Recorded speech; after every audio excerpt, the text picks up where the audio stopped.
I just spoke to Michael backstage, and he said basically you two are his Valentines today. That's so nice. Come I haven't on. received my chocolates. Hold on to your seats, because Emily Blunt just reportedly destroyed Blake Lively live on air, doing exactly what the transcript claims Blake does best, ruining people's lives for absolutely no reason.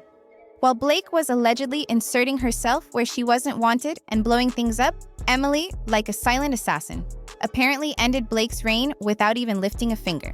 According to the narrative presented, Blake didn't just fake a friendship, she straight up targeted Emily Blunt's life, her marriage, her career, like it was a clearance rack at a designer store.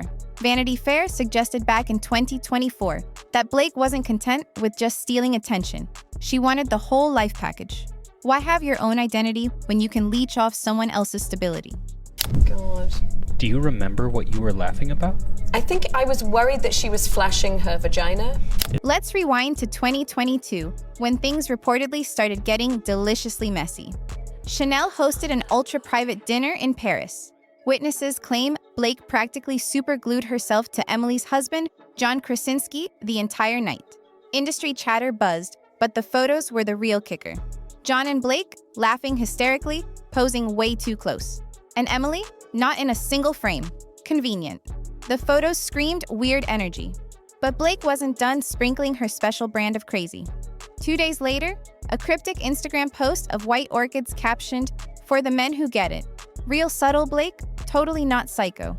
And just to erase any doubt, Krasinski's assistant allegedly received the exact same floral arrangement. No card, no explanation, pure calculated chaos aimed at destabilizing a marriage with an aesthetic Instagram post. Those Chanel dinner photos are giving weird energy. Blake and John in every shot. Where's Emily? Now, normal people might clap back, expose the behavior, maybe fire off their own shady post. Not Emily Blunt. She reportedly played the long game. Silent warfare. No tweets, no public statements, just a quiet, systematic erasing of every trace of Blake Lively from her social media. Like an embarrassing ex you pretend never existed. That was just the beginning. Then came Tether, the psychological thriller meant to be Emily's passion project. Deadline quietly announced in early 2023 that Emily and Blake would co-star. But here's the alleged tea. Blake wasn't even supposed to be in it. It was originally a two-hander between Emily and a fresh British actress. But once the studio heard Blake wanted in, they reportedly folded like a cheap suit. Blake, with zero thriller experience but maximum PR sparkle, apparently hijacked someone else's dream project. And he said, let me see. He said, yeah, he said, you an actor? And I said, yeah. He goes, what do I know you from? And I said, I don't know if you'd know. I mean, we did the American version of your British Office. Strike one. Oh. The moment she was in, the alleged sabotage began.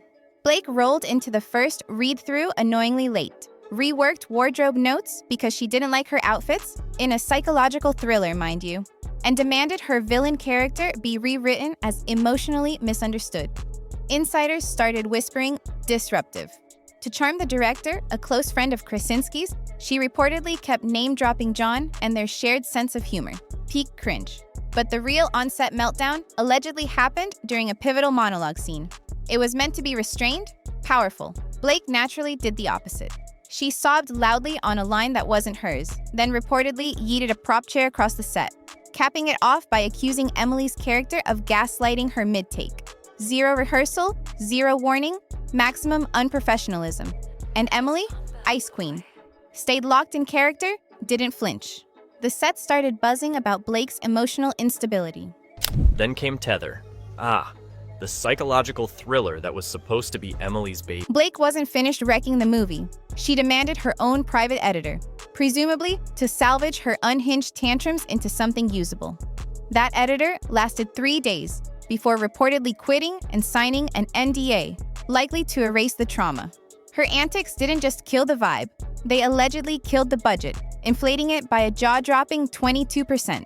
That's setting a designer bag on fire levels of financial disregard. Yet somehow, Blake acted surprised when the industry started treating her like radioactive waste. But of course, once the studio caught wind that Blake wanted in, they folded like a lawn chair at a 4th of July barbecue.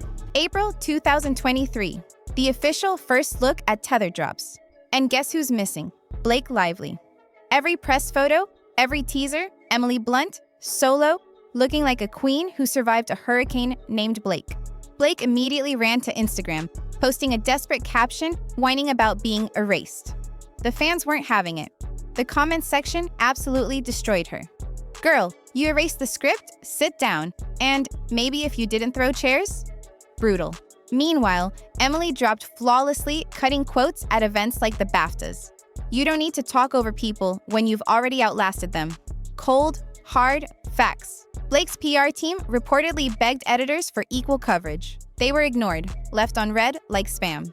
I love that show. The UK version. I was like, I get it. And then he said, who are you visiting? I said, my wife. And he said, is she an actress? And I said, yeah.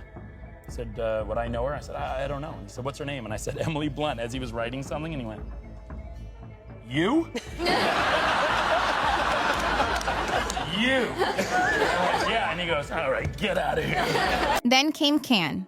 The official lineup dropped. Emily Blunt, bold letters. Blake Lively, erased. Not on the cast list, not in the press kits, nowhere. It was a professional ghosting of epic proportions. Blake tried to spin it with a glam selfie captioned, "Sometimes the invite just gets lost." Honey, the only thing lost was your credibility. While Blake threw herself a low-rent pity screening in New York with literal influencers, Emily sipped wine in France with John, looking unbothered. Critics at Cannes noticed. Vanity Fair shaded Blake by praising Emily for showing up for what she actually helped create. Translation: Blake was useless. Then, a leaked PR memo allegedly labeled Blake potential brand volatility. Recommend low visibility positioning. Liability alert. Did you girls drive here together? Did you get ready together? We did drive here together. She's my chauffeur. Did you come and pick her up? We took an Uber. No, we took an Uber. Yeah.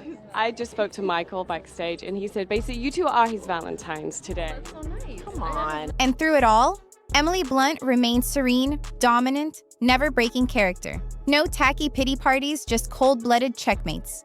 Blake wanted the spotlight so badly she burned everything down, forgetting the spotlight is also a mirror, reflecting the mess you made.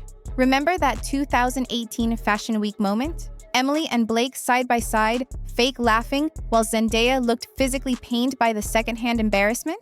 Emily later joked on a lie detector test she thought Blake was about to flash the audience. Even back then, the signs of desperation were apparently visible. Another Valentine's Day joke about crashing Blake and Ryan's date night hits different now. Soft shade at Blake's alleged clinginess. Just saw the teaser for Tether Wild. How they framed it as an Emily Blunt solo vehicle. Wasn't this a two-hander with Blake Lively? After Penn Badgley's struggle comment went viral, the final act began. An internal agency document allegedly leaked, labeling Blake a high visibility risk and recommending avoiding her for prestige projects. Reps started ghosting her. Casting directors stopped calling. Hollywood flipped the switch, and Blake became invisible. Emily, meanwhile, was thriving. She quietly rebooted Tether without Blake, retitling it Saltwater. No drama, no budget blowups. And guess who hyped the trailer? Reese Witherspoon, Zendaya, Florence Pugh, Hollywood's respected elite. Emily even bought the Tether rights herself, playing chess while Blake was still learning checkers, then cast an unknown British actress in the lead, stating coolly, "I've already lived it. It's time for someone else to speak it." So what did Blake do? Well, in classic Blake fashion, she tried to spin it. Saltwater exploded. It topped Apple TV+. Emily snagged an Emmy nomination. Critics raved about its restraint. And Blake? Career stalled. Instagram frozen, silence. Blake Lively didn't just lose a role. She lost the narrative, the goodwill, the game. Emily Blunt didn't need messy headlines or passive-aggressive tweets. She waited, watched, and when the moment was right, she ended the saga with quiet precision. Blake thought she could rewrite the story with louder cries and thirstier posts. But Emily reminded everyone, sometimes the most powerful statement is silence. And just like that, Blake Lively's Hollywood fairy tale wasn't just over. It was quietly boxed up, archived, and erased.